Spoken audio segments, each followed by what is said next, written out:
announcement has been paid for by the nWBro's podcast. Ladies and gentlemen, it's Blade, Big Kev, and California. It's the nWBro's podcast. Hello, everyone, and welcome to the nWBro's podcast here for episode 6, The Scourge of the Wrestling World. I'm one of your hosts here, California. Great to be with you all once again. And speaking of great to be with someone, how about my nWBro's right here, right now? First and foremost, they're ever intelligent, ever so well spoken. He's wearing glasses, so of course he's intelligent. It's Blade. How you going, bro? Hey everyone, good to see the boys, and I'm looking forward to getting into what was a very meaty July. Looking forward to it. Yes, yes, indeed, and of course, got to introduce the other co-host here, the one and only. He's just finished a gig tonight, drove an hour back, and he's ready to record this podcast at nearly 10 p.m. with us. It's big, sexy Kevin Curran. What's going on, Big Kev? What's going on, man? Let's this is my chill time now. I can have a beer. I can talk some wrestling with you guys, and I've got a brand new shirt this week for you guys. Me, Gene. I had to get it. The MVP. Man. Yeah. The fandom is growing week by week with Mean Gene Okerlund. I've got my Kevin Nash mug. That is so sick. Yeah. Drinking a bourbon Coke out of there. So anyway, last episode we did a little fun fact, but this time I'm going to ask you both a question before we get on with the show. For again, everyone out there to get to know the nWBro's a little bit more. And the question for you guys is, who is the hottest female in pro wrestling history? Blade? I hate this question so much. Damn it. Difficult to decide. Yeah. Look, I gotta go back to my first favorite, and my first love will always be Trish Stratus. She's sweet. just beautiful. Yeah. Beautiful. Very good, bro. And what about you, Kev? Trish is one of the ones up there too, but I don't know. Maybe Kimberly Page, I think, is the hottest for me. Crikey Moses, mate. I just think they were just different back then. That's a woman. That is a woman right there. You know what I mean? Yeah, that's such a good Sometimes point. the girls are really hot nowadays, but they kind of like, I don't know. They don't. There's like they're girls, you know. But she was a woman, you know. Like Right. No, I dig it. I can't go past Tori Wilson. Solid pick. Can't. Unbelievable. I remember the first time I saw her, like I just felt like you know when Bugs Bunny sees the female bunny and his eyes shoot out of his head with the love hearts. That was me. Yeah, exactly. Anyway, look, let's get on with it, guys. Here, episode 6, The Scourge of the Wrestling World, nWBro's podcast, and we are covering from July 8th, 1996, until I believe WCW Saturday Night on the 27th of July, or something close to that. Anyway. Doesn't matter. Okay, we're at the Disney MGM Studios in Orlando, Florida for this. And to keep people updated on the ratings, Raw on this night got a 2.5 and Nitro got a 3.5. Ooh. Ouch. So anyway, boys, Tony and Larry open the show as per usual. They show stills of what happened at Bash at the Beach, or they're going to show them later, excuse me. There's no footage because you got to buy the encore presentation. Smart. And you've got to watch it at this certain time. It's this time and this time. Yeah, no, just pressing play. You got to be there, you know, at the same time the next day. Rey Mysterio cuts a promo during the Eddie Guerrero and Psychosis match. To me, this was such a cute, wholesome promo, like it was on Sesame Street, teaching kids how to not be an asshole. It was just sweet. But it's just starting a trend, guys, that they're getting everyone to give their comments about what's going on with the NWO. Have you guys got anything to say about that, Kev? Yeah, this little promo from Rey Mysterio, he just reminded me of like Michael Jackson. Hey, children, you're being ignorant. That's the kind of vibe I got from him. It's like this sort of soft-spoken. It's like he's like Michael Jackson here. Like that's what he reminded me of. He's so little and cute. Yeah. Anything to follow up, Blade? I I mean, I really wanted to dump on him when I was watching at the time, but afterwards I was like, dude, I had to put into perspective, right? He's 21 years old in a Man. worldwide wrestling promotion that's on television. Like, I'm not saying I could do a better job, but like it just, yeah, I didn't want to come down on him too hard because I'm like, he's so young and he looks even younger. Yeah, it's probably his first interview or something like that. Yeah. Speaking of interviews, Kevin Sullivan, the Taskmaster, the Giant, being interviewed. They talk about their history with Hogan, and even the heels are angry at Hogan here. This is the level that this is at. And of course, Giant gets on Hogan here too because of their past history. And one thing I wanted to say, and I think we've talked about this before, the announcers are just as important to the narrative of the story as the actual players in the story. Do you guys agree with that? Big time. Yeah. There's just, man, they really had it well organized at this point. And I want to get both of your thoughts on this. Blade, I'm going to start with you. I love the Disney MGM Studios kind of look of this show where they're outside. I think it's really cool and different. What are you thinking when you're seeing like a different layout like this? Yeah, the atmosphere of it is completely different. And I really liked all the footage from these shows because it felt like everything was so much more dynamic. Which was really cool. How about you, Kev? How many weeks do they do here in this this setup? I think they go from July 8th until the 29th. So that because when I first put it on that first episode where they're here, it made me think of the episode which I won't spoil for Blade, that the lawn dart. Yeah. So they are at this venue. Yeah, they're at this venue. I thought so because it looked so familiar to me, and I was like, "Oh wow, this is the episode," and it didn't, So yeah, it is a cool setup, and it looks very iconic to me. When I watched it, I was like, "Oh, okay, this is the one."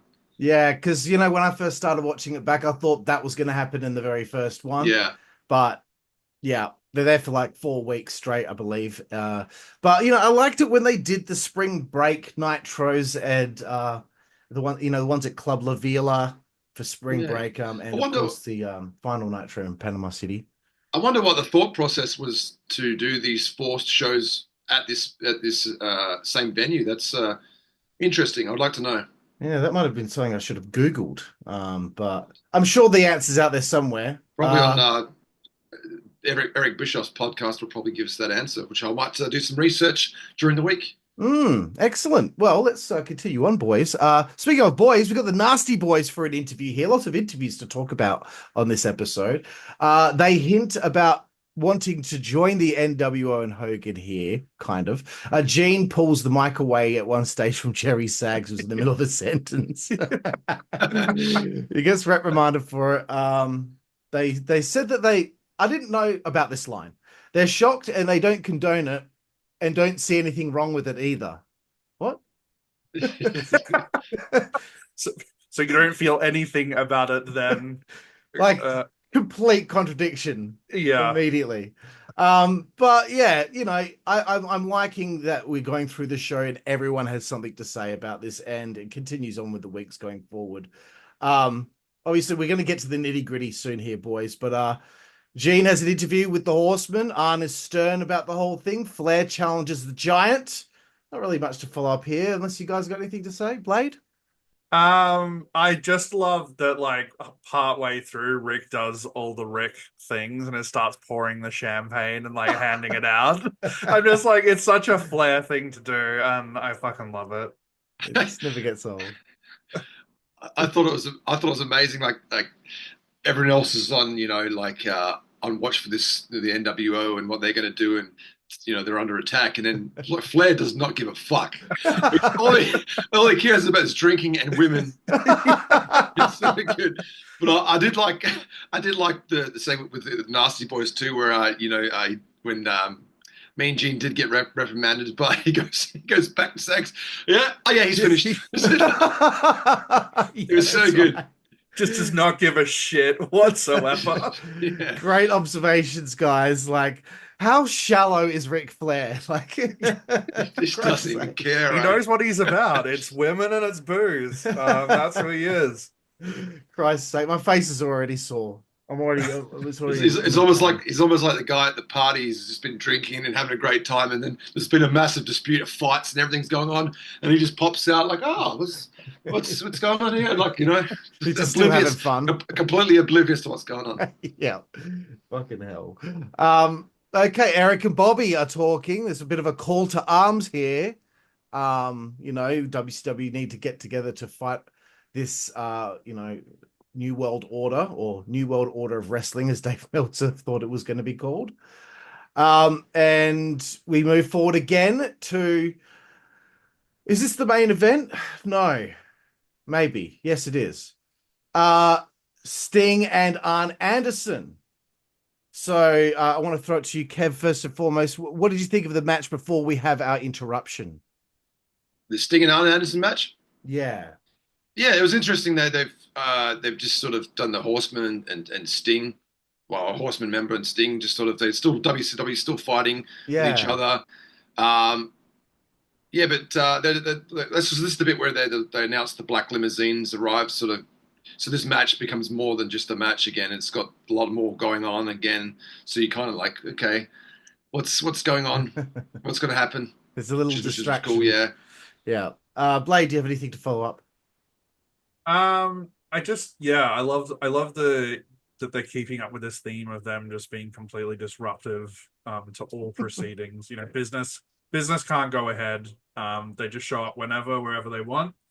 I did think it was hilarious for the fact that they're like, how are they watching what's going on? They can't run cable into the limousine. And I was like, in 2024, that's so wild that it's just like, to think about retrospectively, it's like, now you can just whip out your mobile phone. Then it's like, man, how would they there's satellites triangulating like the feed into the car or something. It's so good. The use of dial-up internet as well. Yes, Kev?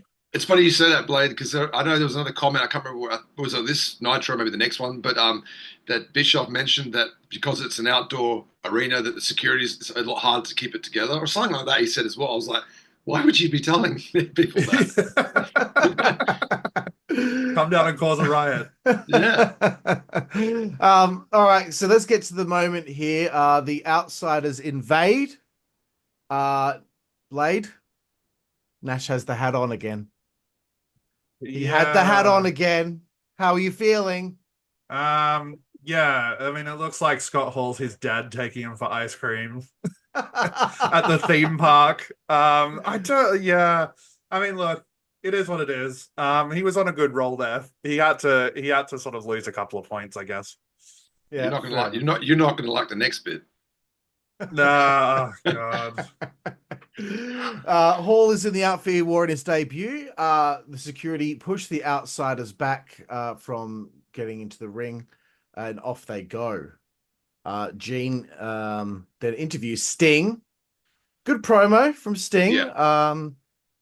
I like that he laid some background to what Sting had noticed about Hogan over the years since being in WCW, talking about, the movies and all that stuff, but not going down the road with him and Savage and all that, kind of keeping him at arm's length. So, I mean, Sting really is a vital piece to this angle. Kev, do you have anything to throw out here? Yeah, I like Sting at the end who says, no Hulk Hogan, you stick it. That was good. That was good. That's very memorable. It was good. Yeah, it was a great promo from Sting.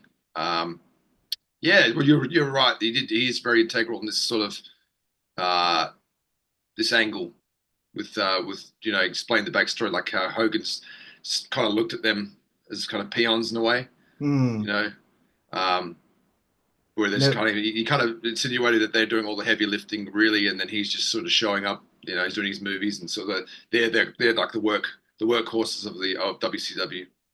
Yeah, good point, bro. Blade, do you have anything else from this whole segment here? with the Outsiders kind of interrupting and Sting with the promo and everything involved.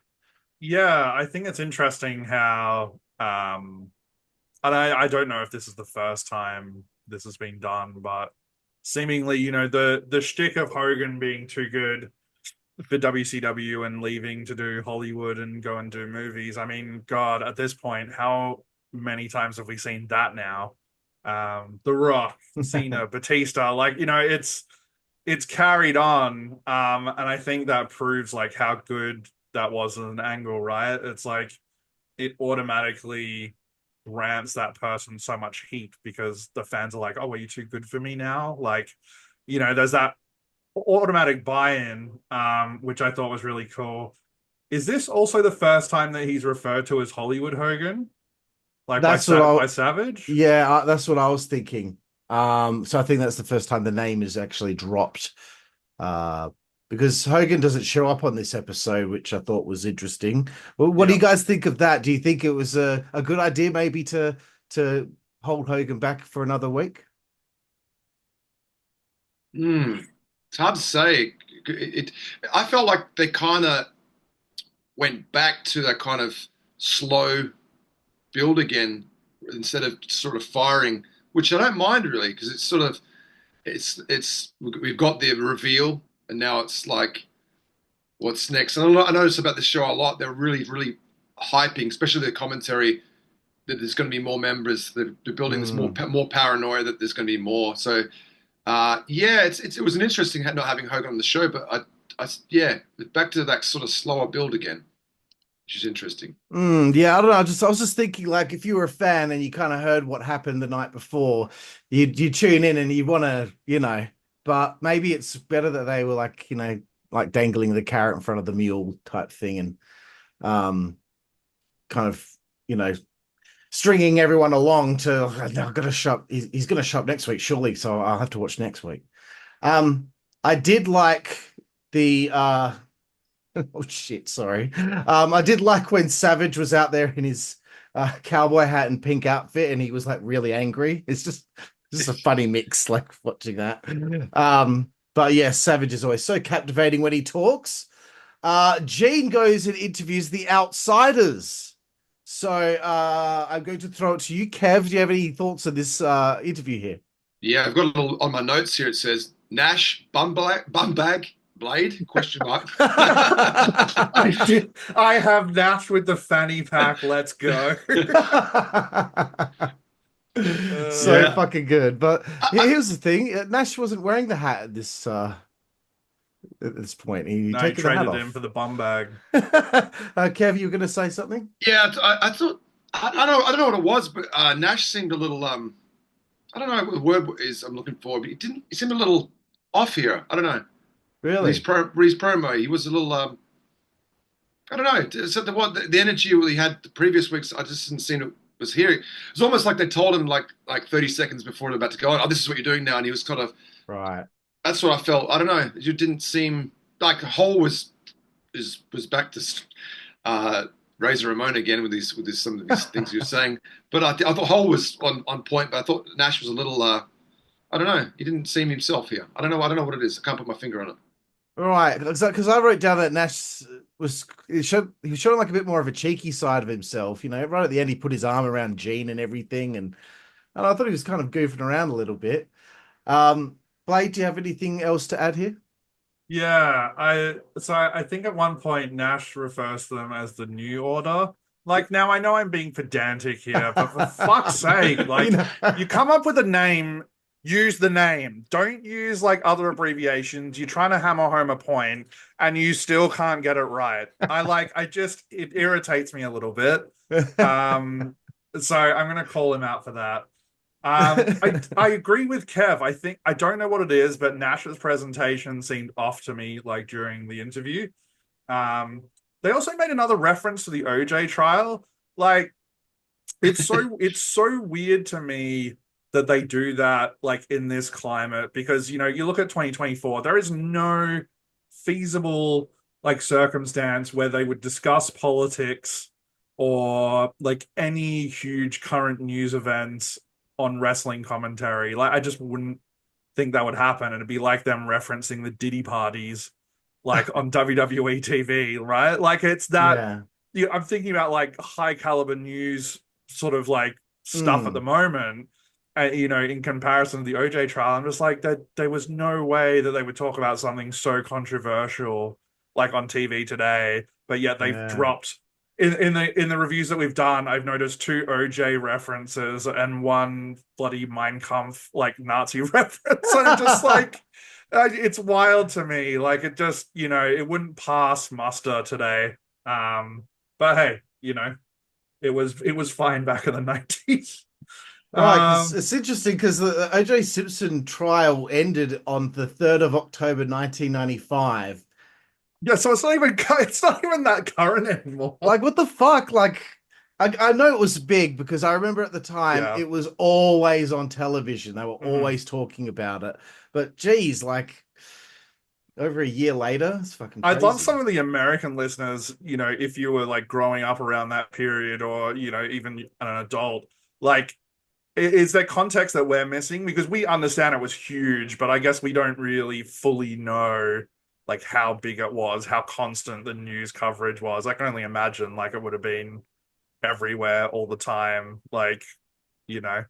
So were people still talking about it like, 8 months after the fact? Yeah. I remember when the Bill Clinton, Monica Lewinsky thing, that they were always referencing that on wrestling television.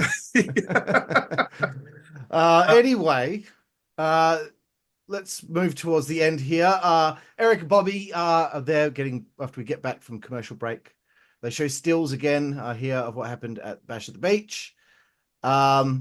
So yeah, they're kind of putting a bow on this topic for this episode, talking about how horrible it was that what Hogan did. But I thought overall that this episode of Nitro was a good episode, and I thought it was good that they pulled back and they didn't blow their load. They're taking their time, just like you should with a woman. What do you guys think of this episode? I'll just say on another note, I missed it. I think the promo before with the Hall and Nash, I think that was the first time I think Hall mentioned that this is brought to you by the Outsiders and Hulk Hogan. Yeah. So he says that, and I think that's the first time they mentioned that sort of it's brought to you by the NWO. But instead of the NWO, he said the Outsiders. So yeah.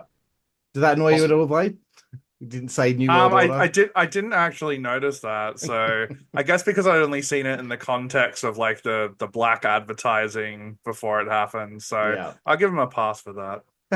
You know what? When he said New Order, I was like, Blade's going to mention something about that. But for this episode of Nitro, Blade, I'll start with you. Overall thoughts on the July 8th episode? It's really tough because I can see the argument I think that you could make in both cases, right? You either pull back like they did and you build the anticipation for Hulk Hogan coming the next show, and then so the expectation would be your viewership is going to increase even more and you're going to have more ticket sales and all those sort of things. But I also understand like people would have been on the edge of their seats being like, what's he going to say? Like, we really, really, really want to know. And I understand that need for the sort of instantaneous gratification. If it was me, I'd blow my load early. And I'm okay with that. But, I think they were in a sort of a win-lose, I guess you could call it, in either situation, right? There's pluses and minuses for both. Yeah, fair enough. Kev, do you have any overall thoughts in this episode of Nitro? Yeah, maybe their angle here was to sort of shine on just Hall and Nash, and then sort of bring them all three of them for the next episode. So maybe this was their idea, just to give it just to Hall and Nash to get to know them a bit more. Yeah. I guess I don't know, but yeah, I think it's a solid show. It's not like a huge episode where you remember everything about it, but it does its job where it's just still building. We're going to get next week with what's Hogan going to say. So yeah, it did its job. Excellent. Well, let's move forward, boys. WCW Saturday Night from July 13th, 1996. Now we see actual footage of Bash at the Beach because the encore presentation aired on the Tuesday. Two comments here for the beginning. I just think, we've grown to become quite fans of Mean Gene Okerlund. We've obviously grown to really enjoy Bobby Heenan lately, but isn't Dusty Rhodes also fantastic? Unbelievable. And also Tony Schiavone's mullet was glorious. Again, so the commentators and their feelings mean a lot to the story. Now I'm excited for this one here. After Mean Gene tells us about 1-900 909 9900, we get Savage promo, which I thought that this was. I'm going to start with you, Kev. Do you have anything to say about this? It was. I think it was kind of dated looking as well, the way it was set up. But when Savage went for this real low speaking stuff, I don't know what he was saying at all. But when he started screaming, okay, I know what you're saying now. It was just interesting how he sort of jumped from over here to over here. The colors, it was, it was a little dated looking, but Macho Man can do whatever he wants. I always find him super entertaining. Anyway, whatever he does, it's I just always laugh. He's a class act. Oh, that's great stuff. Blade, do you have anything to follow up with? Oh, I thought Kev was going to name drop this, and I'm so excited he didn't because now I get to. Randy Savage comes in with the line, "I'm ready to explode in your face, Macho style." What the fuck? I was in tears. I was just like, God damn it. Like, they have a habit of the sexual innuendo is fucking hilarious. And they've done it again. I cracked it. Macho style. Yeah, like, what does that mean? It was very dated. I agree with you, Kev, 100%. It was super 90s. And then I also... Did anyone else notice that they were making a lot of parallels between John Wayne and Hulk Hogan? No. Yeah, they dropped multiple references of like Hulk Hogan being like the John Wayne of like wrestling and WCW, right? And I think Macho says it later on as well. Yeah, and there's such a weird through line of that because earlier, like when they opened the first Nitro, Zbyszko was really honing in on like saying, Hulk Hogan is not manly, like what he's done, it's not masculine. And I was like, that's so weird. Like, how is it not masculine to get like two fucking of your huge bros to come down and you just beat the shit out of some nerds? Like,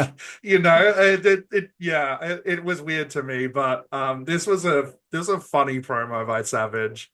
He's fucking wild. Man, I'll say this, like, I have a feeling that this is probably the last time that they filmed and put something together that looked like this, because I don't remember anything after this kind of looking like that. Anyway, Konnan has an interview. Wow, there's really not that much to talk about on this Saturday night, but I just wanted to really talk about the Savage thing. Konnan stands behind WCW. So there's a quick bit at the end of the interview. I wasn't sure it was with the eye patch, though. Guys, do you have anything to follow up here on something so small? Yeah, I like how Konnan offers his services to WCW, and he throws Rey Mysterio as well into it. Hey, it's like, here you go, there's a little guy. Forcing Rey into this fucking dangerous situation. It's like a kid. All right, let's move forward, guys. WCW Monday Nitro again at Disney MGM Studios. This is on the 15th of July. Again, ratings. Raw got a 2.6 on this night. Nitro got a 3.4. So there we go. Again, highlights of the turn. I mean, we're going to see this leg drop many more times in the next few weeks, that's for sure. But I never get sick of it. Tony and Larry still going on about it as the next match is about to begin. I know that this became kind of something that would annoy wrestling fans, is how much they would talk about the NWO during other things. So I just kind of wanted to point that out there. Interview with the Taskmaster and Big Bubba. Now, they're talking about it here. I didn't really have any more notes other than I found it funny that Ice Train and Scott Norton still arguing with one another. Blade, do you have anything to, any astute thoughts here on this bit? No, I think the only thing I really wanted to touch on was prior with Larry and Tony. Sure. There was a couple of things I found interesting. Larry sort of raises a point that I think becomes another through line for quite a while. Who's next? Who are the fourth and the fifth man going to be? Sows those seeds of discord very early on. Yeah. And last time Hogan was at Disney, they had a ticker tape parade for him. They mentioned, I'm like, damn, that's the stuff that you reserve for like astronauts, like Homer and the inanimate carving rod in The Simpsons, like that's a ticker tape parade, and like presidents and shit. Like, for Hulk to be that popular, like, this is a huge thing. We need to remember this is a huge thing for him to turn heel, like this. That was my thoughts. Excellent. Kev, do you have anything to follow up? Yeah, just more on that. Like the commentary team, it's like there's a concerted effort to make sure that the message of the show is to pump home how bad Hogan is, how much he's let down the kids, who's these there could be more members. There's definitely a couple of topics that they really hammer home, and I think that's something's missing from the commentary team nowadays. That what's the mission statement of the show? What's going on? Like what? The commentary's not hammering home any points anymore. They're just talking. And to be honest with you, when I watch it now, I don't even pay attention to what they're saying at all. Whereas here, like, I'm fully immersed in what they were talking about. Whereas now, I think it's a lost art. There's a message. Like they're almost like the storytellers of the the narrators in a way for the show. Yeah, isn't it interesting when you watch today's stuff and then you watch it back then, like just the differences. It's just. I don't know why things change so much, but it's just I prefer the way it kind of looks here. It's a bit more gritty and real. You can smell the popcorn, I guess you would say, when you look at the show. But nowadays it's so squeaky clean and just I don't know. Yeah, yeesh. Anyway, so we are going to skip ahead here to hour number 2. And also, guys, if I keep skimming forward on things and you've got notes for something that I skim past, just pull me back in line, okay? Eric and Bobby for hour 2. The Outsiders, a scene covering up the WCW letters with sheets that say NWO. I just thought, where is security? How did they get up there? Kev, what did you think here? I completely forgot about this. I think it's a good. So did I. It's a great visual. This dingy, like spray painted sheets over these polished logos and stuff. I think I forgot how much that looked cool, and it was a good touch to the show. Like it's like the show's going rogue, a little bit. I like this bit. I like that. I forgot all about it. It's good. It's good stuff. Yeah, I did too, and it was kind of. I found it funny how like clearly homemade that these things looked. It's really cute, but I think it added to it, but it would make it dingy and shitty. Like it was cool. Yeah, sometimes it being like real povo looking, it makes it more real. Blade, anything to say about this? I did laugh initially when they're like establishing the shot and they're panning over and they've got the N, the W, and then they keep going and there's no O. Like, it's not up there yet. Like they're still just going. I thought that was funny. I agree. I love the fact that it was on these drop sheets. Like it's almost like guerrilla marketing, like it's really dingy and gritty and like grassroots, and I liked that. They keep up that through line about the fourth and the fifth member on commentary. Who's it going to be? They're getting the lawyers involved. I was like, oh no, the lawyers! Holy crap! They're fighting on all frontiers. Hall and Nash cracking beers and admiring their work is just like it was the cherry on top that I really loved. They're just standing there, just like, yeah, that's good work, fellas. That's good. Great, man. Remember when you were talking about how like they even went to the effort to get popcorn and a drink the first time that they were in the crowd. This time they were like, hey, we bring these sheets up there. Let's bring a couple of cold beers and watch the show as well. So they've gone to the effort to bring a couple of beers for them. Could you see what beer it was? I couldn't. No, I wouldn't be surprised if it was like a Coors Light. Bud Light, Coors Light. Coors So it was a Light, light. What else did I have written here? Yes, good that they're laying out the hits for a fourth, fifth guy, keeping people on the edge of their seat.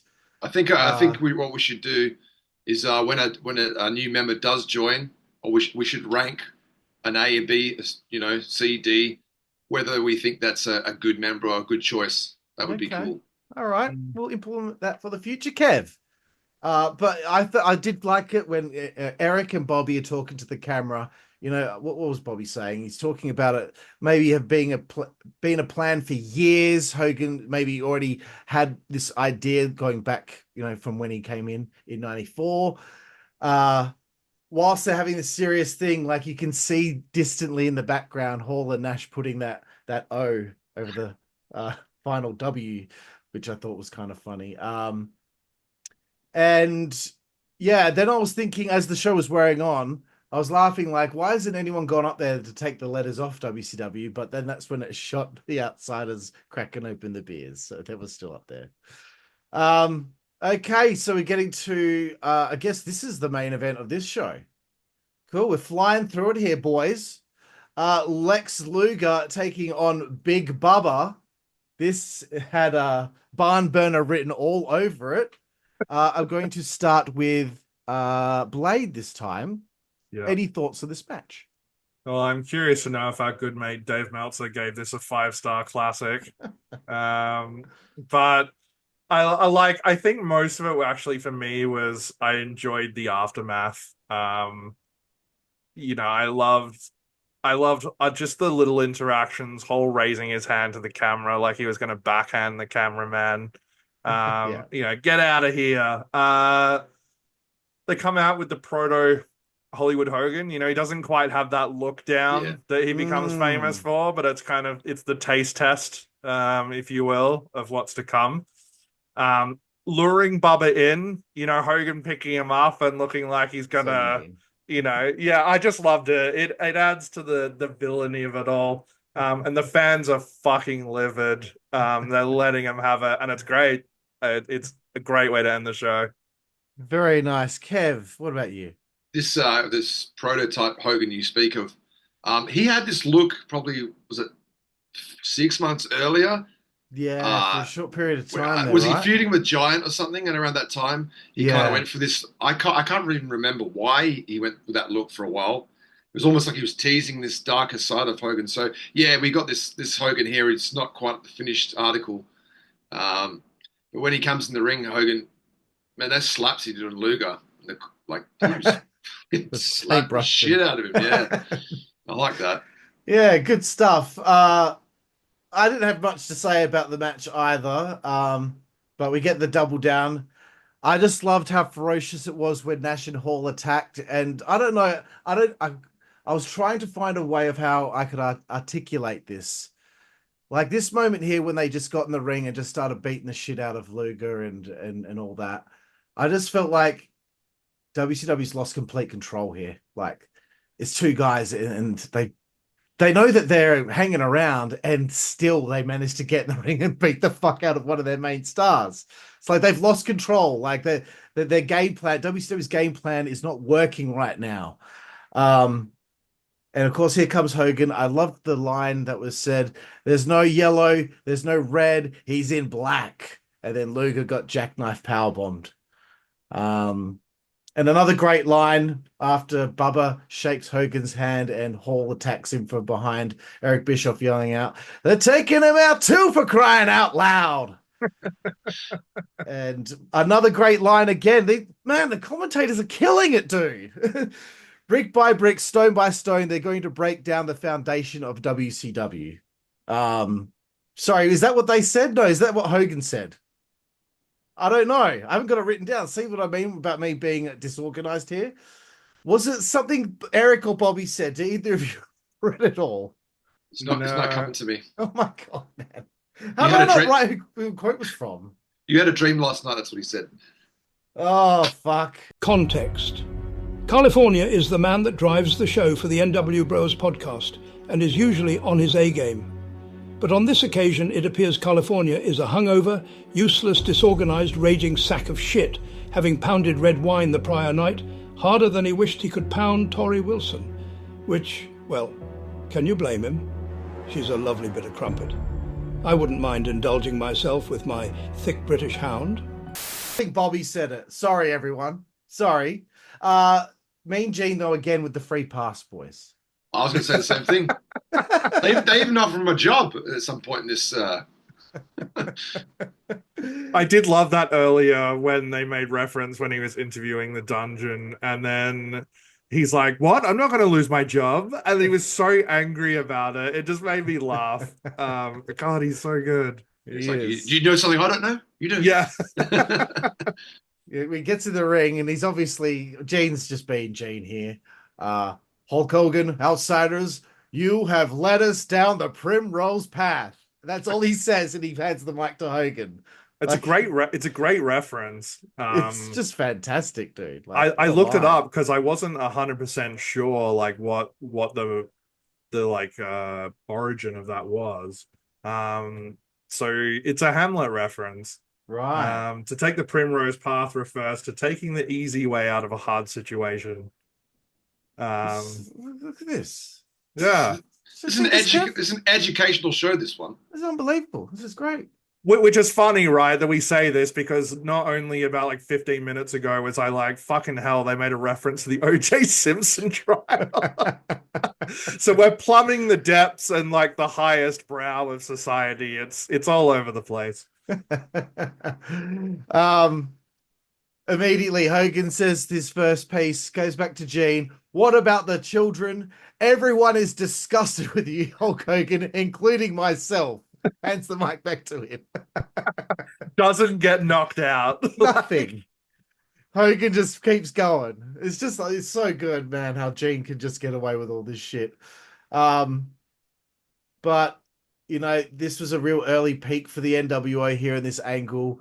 Hogan hinting more people to join the fray. Yeah. Then he challenges the Giant. And again, if I'm skimming forward too much, guys, please chime in. I like Hogan's line. He's like creating paranoia by mentioning there could be defectors. That line was really, really good because it's planting the seeds of doubt. You know, there could be their own people, or he said there could be more outsiders. That was really good stuff. Yeah. Yes, that is good. I completely forgot about that. And the rubbish as well. Yeah, again. Huge boost. The fans hate Hogan here, and it's brilliant. You know, that could have been a thing where Dave Meltzer might have been like, well, they're having the fans throw all the trash in the ring because rumor has it that Duke the Dumpster Drozy is going to be the next member of the NWO. I could get through it. They're piping in the rubbish. Piping it in. Okay, Hogan challenges the Giant at Hog Wild, brother, on August the 10th. He's challenging the Giant for the belt, and he wants to make it the New World Order belt. I'm starting with you here, Blade. Yeah. Thoughts on, this angle now moving towards Hogan going for the belt already? Yeah, I mean, I suppose you can understand where the sort of the angle in all of that lies. And, it's for them to consolidate power early. So I get the booking decision here. I also just want to immaturely say that I think naming a pay-per-view Hog Wild is fucking hilarious. I understand it's referencing motorcycles, but like, for fuck's sake. WCW's pay-per-view naming convention sometimes are just like, it's wild. Hog Wild, in fact. It's funny because by the next year they changed the name to Road Wild. Oh. Yeah, someone's like, don't call it Hog Wild, please. Hog Wild. I didn't think about it like that until you said it. Kev, what about your thoughts on Hogan going for the belt and going after the Giant? Yeah, we know what's to come here with that the spray paint on the belts. Such an iconic thing to do. I don't think was there any spray paint on belts before this? I don't think so. I think this is kind of so we know that's to come. But Hogan's obviously got some sort of pull to be able to go straight to the world title picture without even having a match in months. Very So, interesting, isn't it? But that'll again, work for me, brother. Gene was just at his absolute best ever here, as far as I'm concerned. And then, of course, the Steiners and the Dungeon of Doom come out, which is the opposing kind of teams and all that. So now we're seeing more WCW people kind of getting sick of this situation. Steiners and Meng. Yeah, you're fucked. It does make me wonder, right? So, like, obviously, when we started this much earlier, in fact, was it the first episode I joined where Luger and Sting lost the tag belts to Harlem Heat? Yeah. I don't. It's almost like if they knew what was coming ahead, I don't understand why they did that. Because then you kind of like, well, it would have, I thought, made sense for Nash and Hall to go after the tag belts and for them to face like Luger and Sting, unless Luger and Sting get them back, and I have no idea. But like I'm not sure what the booking decision was there. Because to me that would have made more sense given the sort of back and forth between Team WCW and the NWO. Right. Maybe they didn't want to like have them win all the belts in one fell swoop or something like that. I don't know. Yeah. Kev, do you have anything to add here? No, that's No. Yeah. Did you guys notice right at the end of the episode? I think Eric gets up and leaves, and he's like, "What? Where is he gone?" I nearly spat my drink out because I was reading the quote as you were talking. Played. Don't leave me! Hey, where are you going? Can anybody hear me? You do. Off we go off the air. Can anybody hear me? Like, why is he panicking so much for? He's so far away from the ring. All right, guys. Well, okay, we got to the end of another episode here of Nitro, the 15th of July, 1996. Kev, starting with you. Final thoughts of this episode here. Yeah, no, it's got you finally got Hogan, and he's done what you'd expect him to do, which is attract more trash to the ring, get the booze, get the more heat for his match, eventual match against the Giant, which maybe Giant is not the right guy to take the belt off if you think about it, because he's not really a baby face in a way. So that's going to be interesting to watch that again. What's going to happen at the next pay-per-view. But so Hogan did his job here again and just got the fans to hate him even more. I think that they really hammered home that the kids being disappointed. I think that really was the main thing, and telling him to stick it again. Yeah, he did it again. Blade, any final thoughts of this episode? Yeah, I mean, this is what we're waiting for, right? We wanted to see Hulk, and we wanted to see why.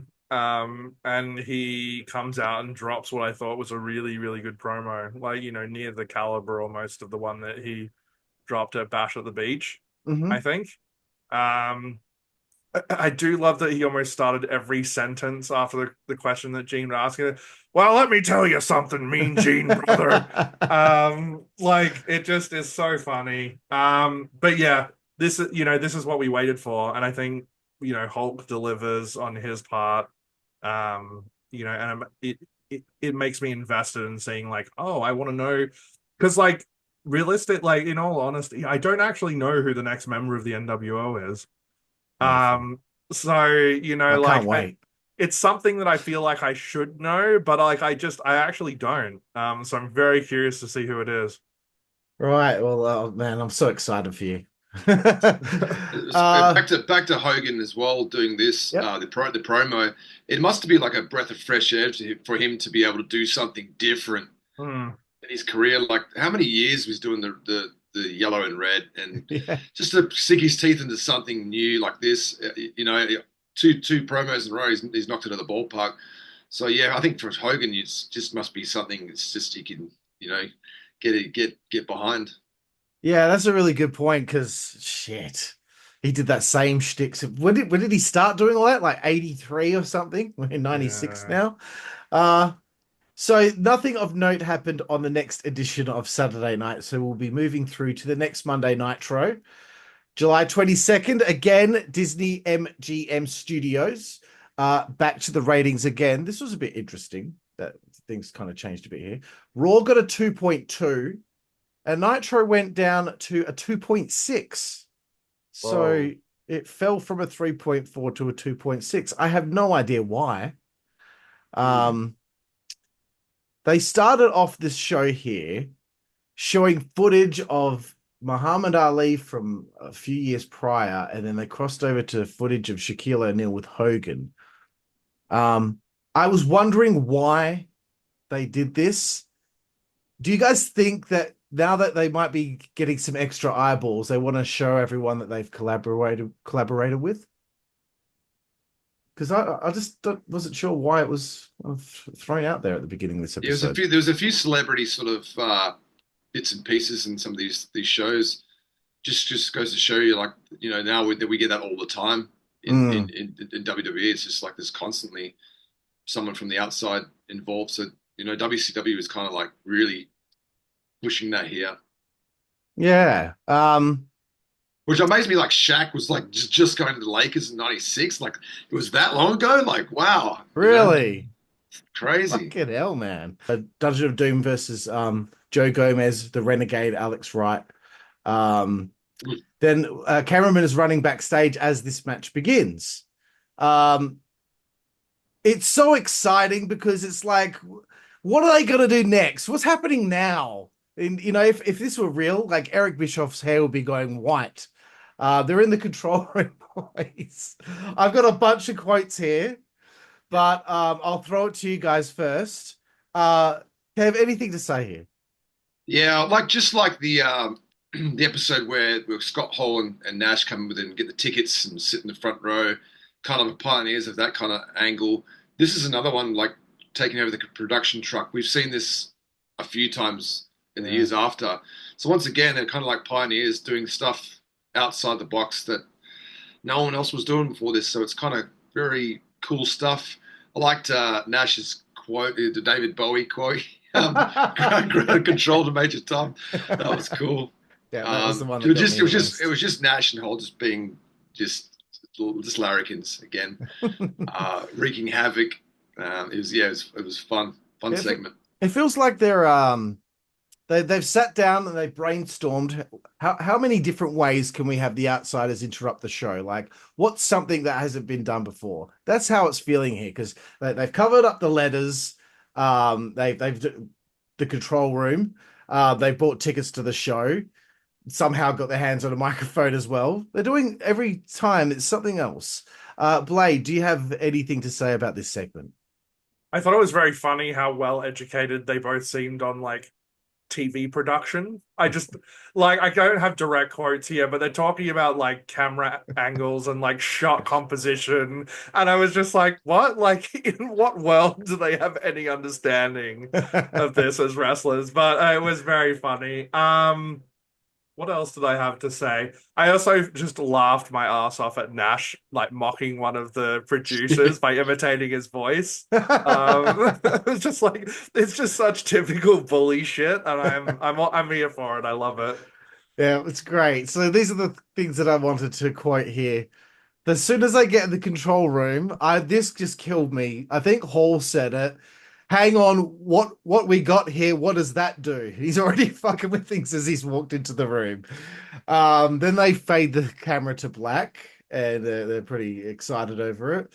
They're talking about doubling their salaries, so they're getting an influx of money maybe from somewhere. Again, poor Craig Leathers there, being coerced into panning the crowd. Yeah, hey, we're looking for somebody.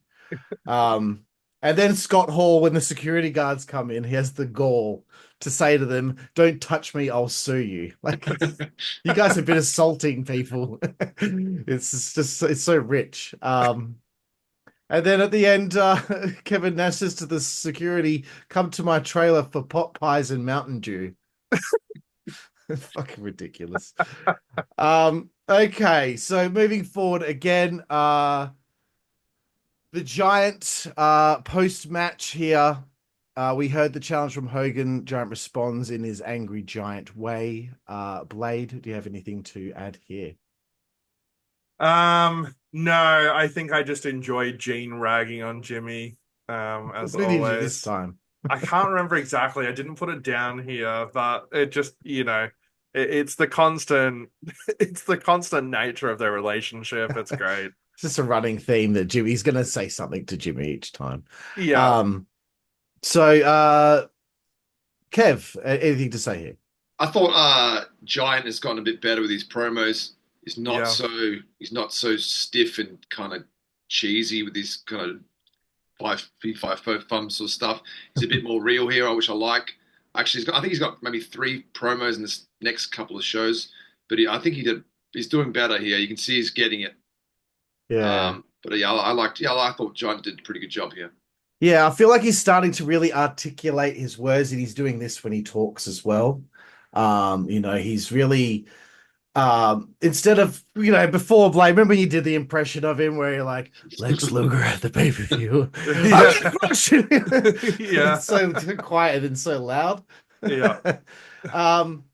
But yeah, it looks like Giant's turning babyface here and accepting this challenge. But hour number 2, again, another recap of the last few weeks. Eric and Bobby on the Giant wanting the Giant to chokeslam Hulk Hogan. Talking about the Giant wanting to chokeslam Hulk Hogan and talking about Hog Wild. Okay, we get to this final segment. It's cut to the ring. And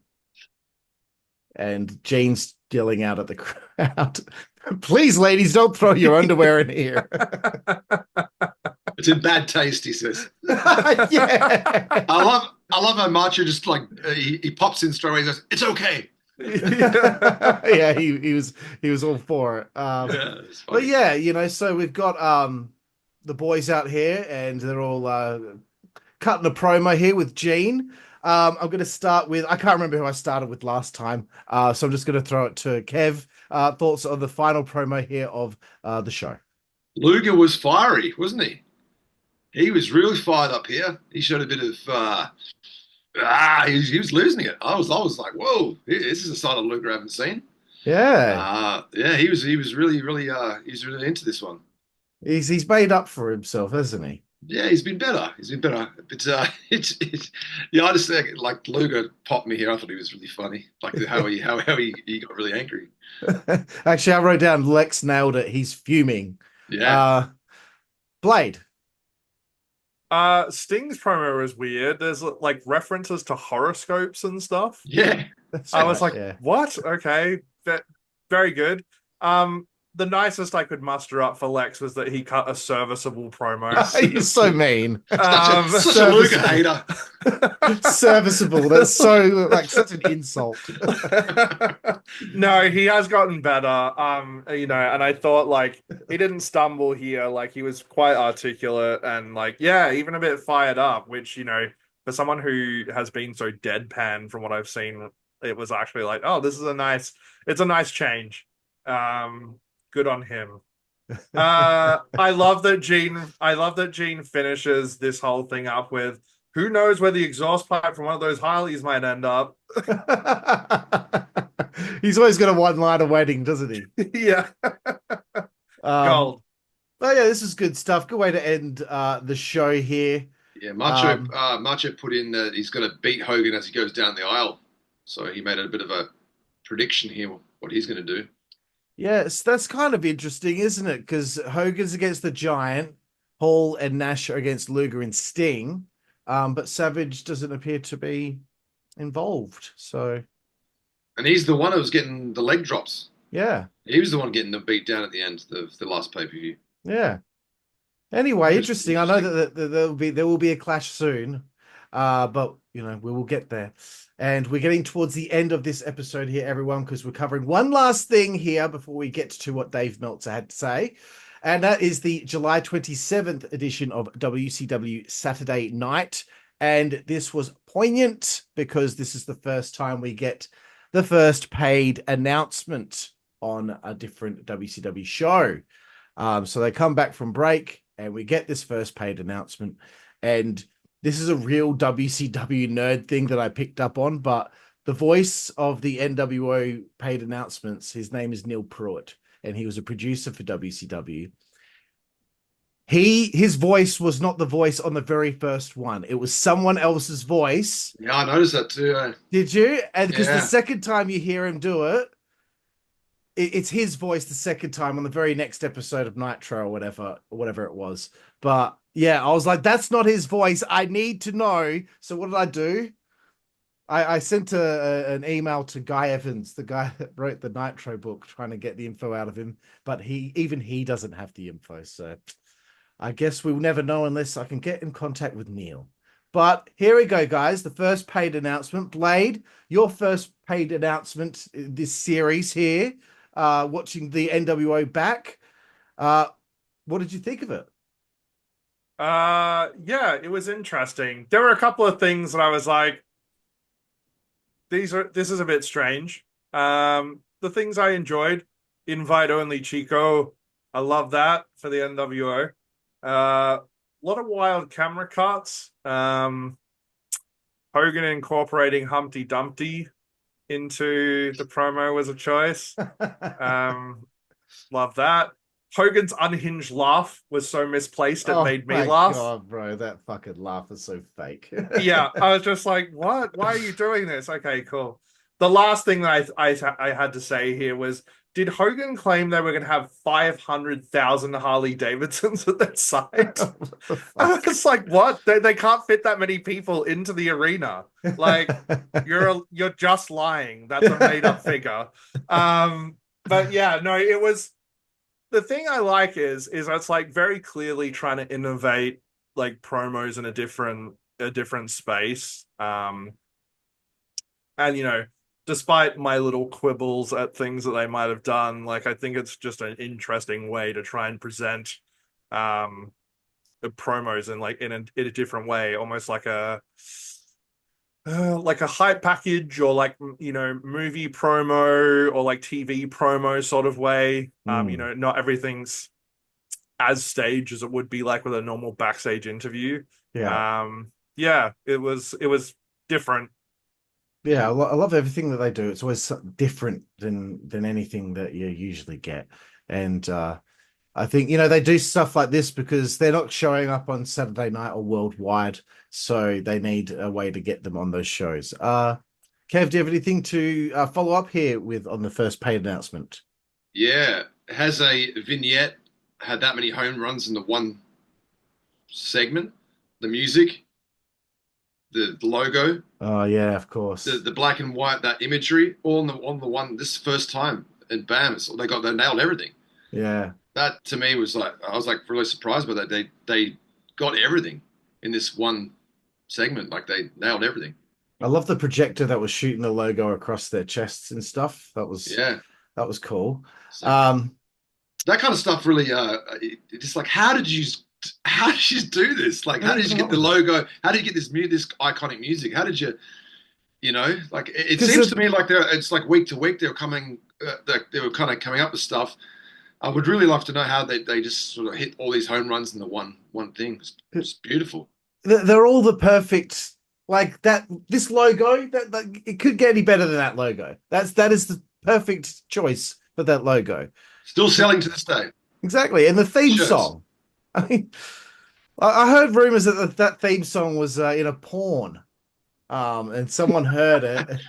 And they were like, that would be a great theme song. And when you listen to it, it does sound like porn music. And someone's going real hog wild. But yeah, look, I really like this. There were times where I felt Hogan was a little...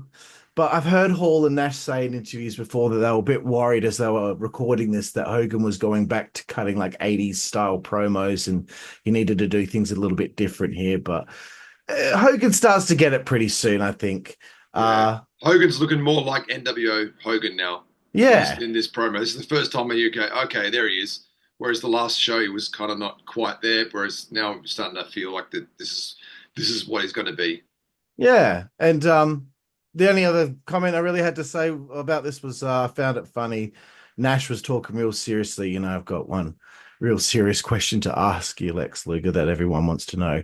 What do you bench, Lex? Like, just clowning around in this very serious situation. But anyway, let's move forward from there, guys. I'm tickled that I made you guys sit through a Booty Man match as the Booty Man takes on the Giant in the main event here. And I also left his entrance in for a few good reasons. Kimberly Page, the Booty Babe, was with him. And I wanted you guys to see the entrance just to get a rise out of you guys and go a bit, again, hog wild. Do you appreciate it, Blade? I am a little sad, firstly, that we missed out Mean Gene at the Hog Wild Control Center. Oh, shit. I forgot about that. Do you have actually notes on it? No, I just wanted to say Hog Wild Control Center. For Christ's sake. But yeah, the Booty Man thing, I was just like, really? There's a dude called Booty Man. Like, obviously, I've never heard of him, like, prior to any of this. So it's just like, man, you gotta love wrestling names. Do you God know who bless he them. is? No. It's Brutus the Barber Beefcake. Is it really? Yeah, mind blown right here on the nWBro's podcast. Wow. Huh. Yeah, This I is did like not his- peg that. It's like his fourth or fifth gimmick since being in WCW. The Zodiac. It wasn't he the Butcher and oh god, he had a whole bunch of different things. But anyway, yeah, so I'm making you guys watch this match. Kev, were you happy to see Kimberly? Thank you, Carl. So anyway, watch the whole match here. Getting the thoughts from the commentators, and of course we're getting the Giants post-match promo. Chokeslam ends it. Nice, very nice.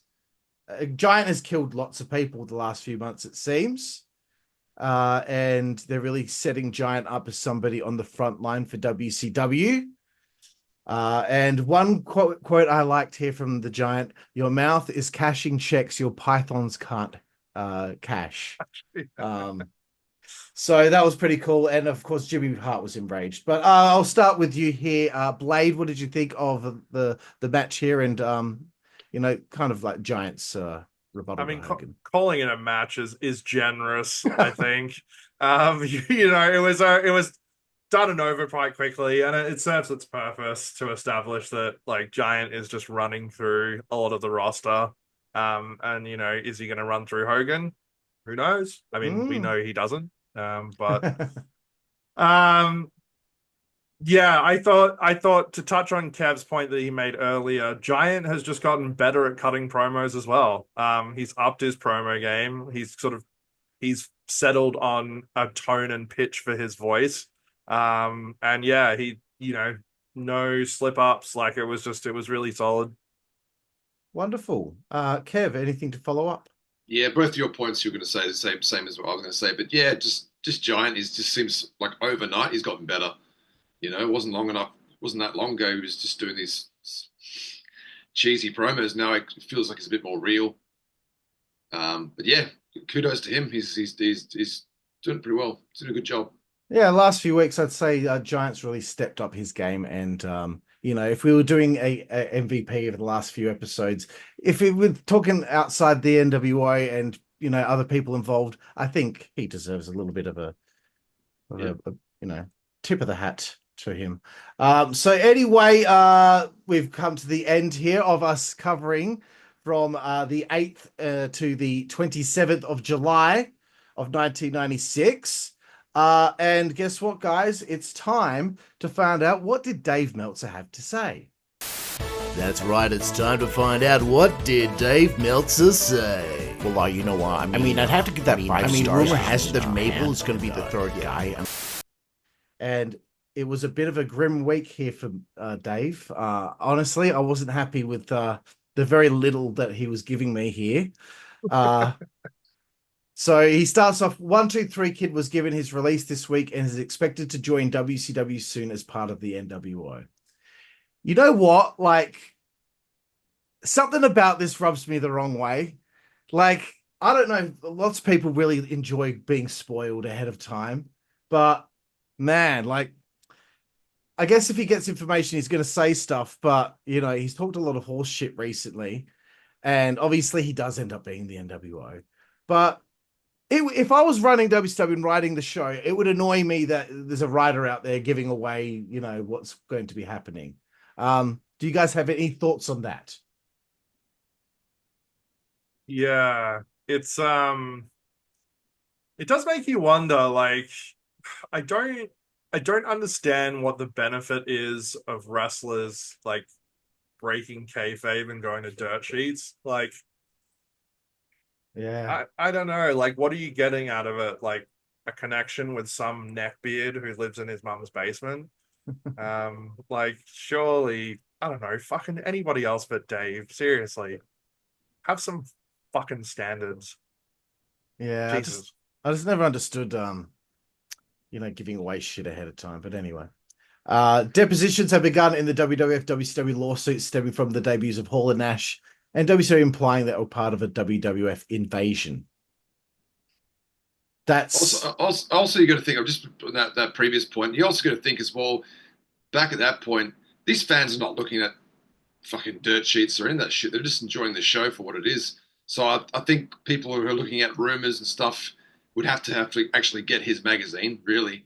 right. So I think majority of the audience back then, I don't think they're looking on the internet to try to find stuff as much as they do now. It's just rife now. But back then, I think the majority of the audience they're just going there to have a good time and probably are going to get surprised because they don't probably don't even know what a dirt sheet is, to be honest with you.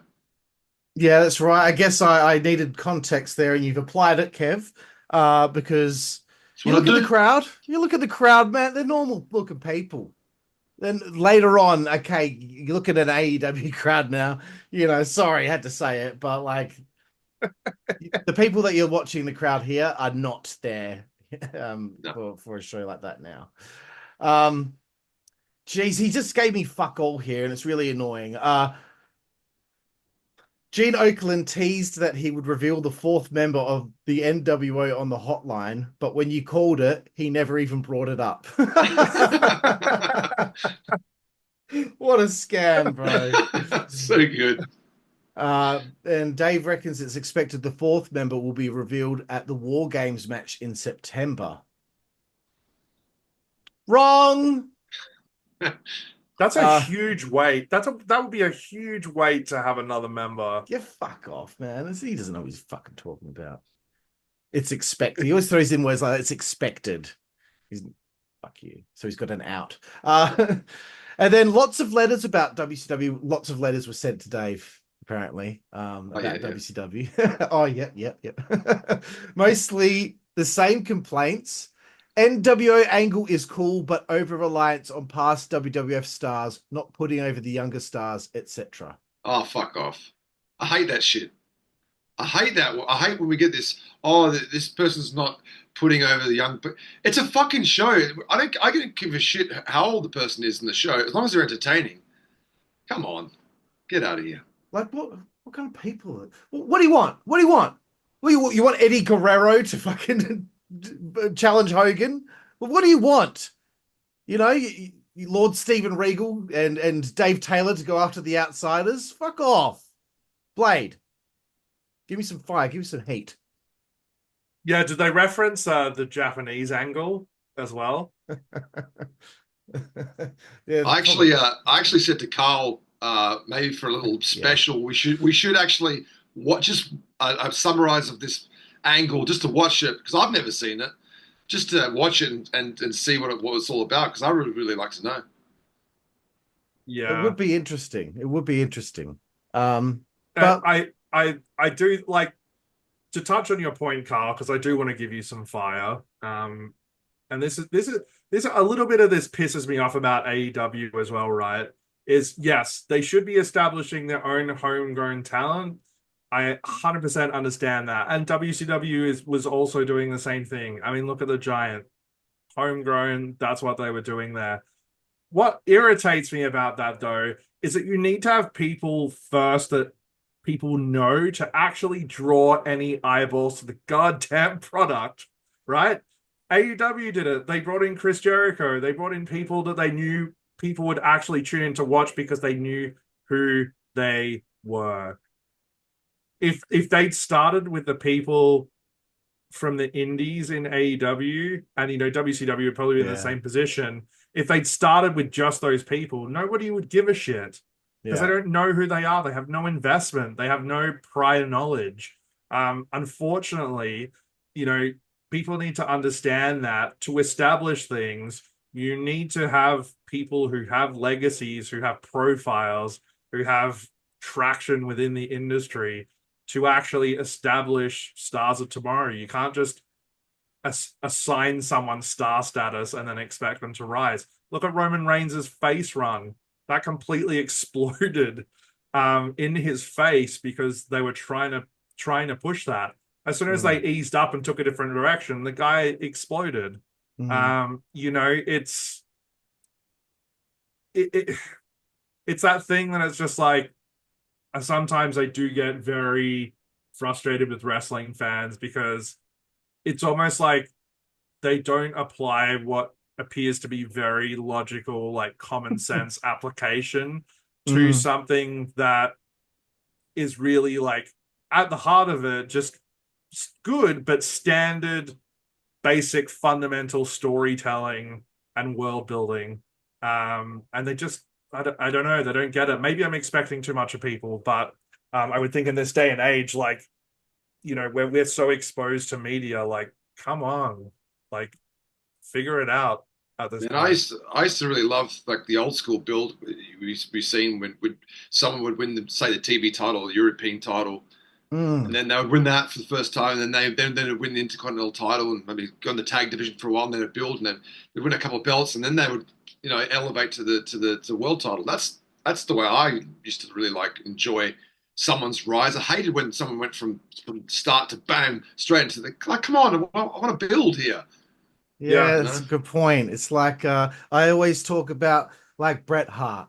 He came in the Hart Foundation, tag titles, did that for some years. Then it's time to break out into Continental, the King of the Ring, etc. There were levels. You had to go through all the levels to finally get to the ultimate destination.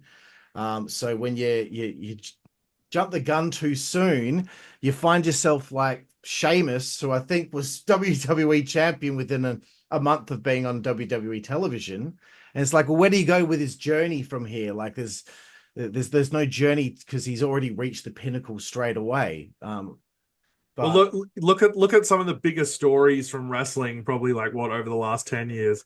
Daniel Bryan, Kofi Kingston, and Sami Zayn. I'd say their underdog status, their journeys through WWE or professional wrestling or whatever it is, people need to have buy-in to be like, I identify with this person, or I want to see them realize their dreams and obtain the unobtainable. That's a story that people can get behind. There's a reason why it works. The underdog story is tried and true and a classic. It is. Yeah. But yeah, I just wanted to just go over this one more time. The over-reliance on past WWF stars. Like, who else do you want? What is it that you want? Because if I'm a former wrestling fan, WWE is a bit lame now. WWF is lame. Put on WCW, oh shit, it's Jim Duggan. Awesome. Oh, Greg Valentine. Yeah, I remember him. He's great. If there's familiarity here, okay, they're not all over the show. Not putting over younger stars. Well, I believe, I know DDP's not younger because he's like in his mid-30s here, but he's a new star that you haven't really seen much of that's getting a push. The Giant's there. I'd say Eddie Guerrero's getting a nice little push. Steven Regal's getting a bit of a push. So there's guys that you haven't seen before. Rey Mysterio, they're coming in, and Malenko. They're all kind of getting a nice little spot here at this stage. So yes, there is WWF guys, but there's also other people over here. And now's not the time for any of these guys to be putting over. We just started the fucking angle. What do you want? They've had one match, and Hogan hasn't even wrestled yet since the angle began. The thing about putting over younger stars, get the fuck out already. Anyway, my rant's over, boys. Thank you so much for your time, guys. Do you have any final words, Kev? No, I'm still fired up from that last. The people are emailing Dave Meltzer. They're angry and they're emailing him. Yeah, what kind of fucking loser? Like, that's it. I'm writing like a handwritten letter to Dave Meltzer. Oh, I'd love to slap those people. No, actually, one of those ones. For you. Blade, any final words? I think it's the sort of thing where I don't only experience this in wrestling. I actually experience it in a number of different fandoms I'm involved with. Is that the fans are the fucking worst part about it. And it's a shame because like I love my hobbies and I love the things that I'm interested in, but it's like you can't have civilized, like reasonable discourse with people without them getting insanely precious, insanely insulted. Like, the tribalistic nature of wrestling that's currently come in, people banging out on WCW, even the 2000 stuff. And look, I understand that it was not a masterpiece or whatever, but the fact of the matter is that after WCW disappeared, the WWE had a fucking monopoly for like a couple of like 1.5 decades. Like it, what's wrong with competition? What's wrong with points of difference? What's wrong with alternatives? And like agreeing to disagree. It just, I don't know. People like Dave fuel that sort of stuff. He does, yeah. And he makes his money and his living off that. And I think it's scummy. Like I said, he's not a journalist in my eyes. He has no journalistic integrity. He's a gossip monger and a rumor peddler. And that's basically it. If you like his stuff, good for you. I politely disagree and ask that you take your viewership elsewhere. Thank you. Yeah, it's just a bit strange, isn't it? He's supposed to be the journalist that's supposed to be giving people the news, and he's clearly like got an agenda. It's just so obvious. But anyway, guys, look, we've come to the end here of episode 6 of the nWBro's podcast here, the Scourge of the Wrestling World. Kev, where can everybody find you? You can find me on Facebook. It would be Kevin Curran Music. Just look that up. You'll find me. On Instagram, it's Kevin Curran Music as well. And my band, Hail Mary, you can find us on all social media platforms with Hail Mary Band, except Facebook, which is Hail Mary Band page. And also, I'm on X as well. Hail Mary Kev. That'll be me. I want to just get some discussion on there. I feel like I don't use it. I want to. Very good. Blade, have you got anything to say to our beloved viewers? Yeah, so here's what I want you to do, right? I want you to sign up for maybe like 7 or 8 YouTube accounts. I want you to download a VPN, and I want you to go and continuously watch our videos so it drives up our view count. Now, yes, I understand it's artificial, but at this point, I don't care. We deserve to be seen by false people everywhere. And the fact of the matter is this is one of the best goddamn wrestling podcasts that is available on the internet currently. Do I have a stake in the professional wrestling world? No, but my opinion is gold, and so is the opinions of these men that I am presenting with currently. Please follow, like, subscribe, smash the notification bell, do all that shit. Yeah. And thank you so much for your continued support and listening to us. Over to you, Carl. Yep. 8 days ago, at the point of this recording, episode 4, 122 views. What's going on, everyone? Come on, come back, come on. It'll be fine. We'll find our footing here. I'm loving the nWBro's podcast, guys. This is the best thing ever. 100 of those views were probably my mum. They're so supportive of his son. Yeah, she's lovely. Well, that's excellent to hear. Well, thank you guys again for your time. And thank all of you out there for joining us here for episode 6 of the nWBro's podcast. California, Lay, Big Ed. See you all down the road. Thank you.